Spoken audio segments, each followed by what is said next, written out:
जय Bhim. 10वीमध्ये pass झालेल्या सर्व विद्यार्थ्यांचे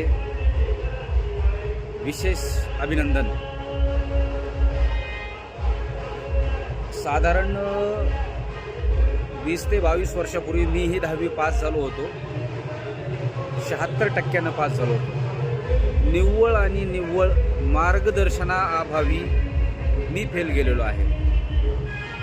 आता समाजात बरेचसे हुशार विद्यार्थी पास झालेत, पण काही जणांची आर्थिक परिस्थिती नसणार आहे, काही जणांना काय करावं 10वी नंतर याचं आकलन नसणार आहे, काही जण सायन्सला जाऊ का आर्टला जाऊ या कन्फ्युजनमध्ये असतील।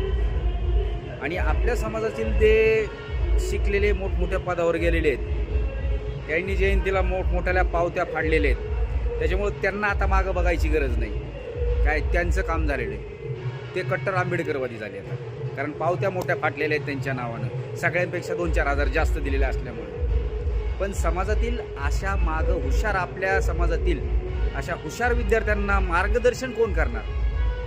खरी गंमत इथं आहे। आणि आपल्या समाजातील हुशार विद्यार्थी जे मागं राहिलेत ना, त्याला कारणच आपल्या समाजातील मोठे पुढे गेलेले, शिकून पुढे गेलेले लोक आहेत। यांना मार्गदर्शन करायची गरज वाटत नाही।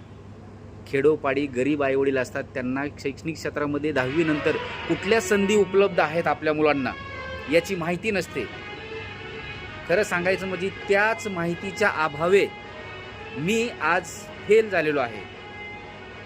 मी बऱ्यापैकी हुशार होतो माझ्या ह्याच्यामध्ये शिक्षणामध्ये, पण मला कुठल्याही प्रकारचं मार्गदर्शन न मिळाल्यामुळं काय करावे आणि काय नाही या द्विधा मनस्थितीमध्ये मी कुठंच गेलो नाही।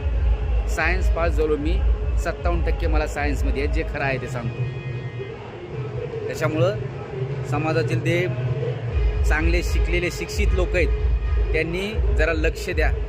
आजच्या कंडिशनला जे विद्यार्थी पास झालेत, कुणी आजूबाजूचं जवळ असेल, कुणी गावी जा, कुणी एखादी मीटिंग ठरवा, भेट घडवून आणा। आजूबाजूच्या खेड्यात, आपल्या गावातून, आपल्या आजूबाजूच्या गावातून, आपल्या समाजातून कोण हुशार मुलं किती टक्क्यानं पास झालीत आणि त्यांना कुठल्या संधी आहेत 10वीच्या नंतर, हे समजावून सांगा। आजच्या परिस्थितीमध्ये हे फार महत्त्वाचं आहे। बघा एवढं जमलं तर, नाहीतर काय घालायला कोरा जय भीम तर आहेच ना आपला 12 महिने, चलू द्या।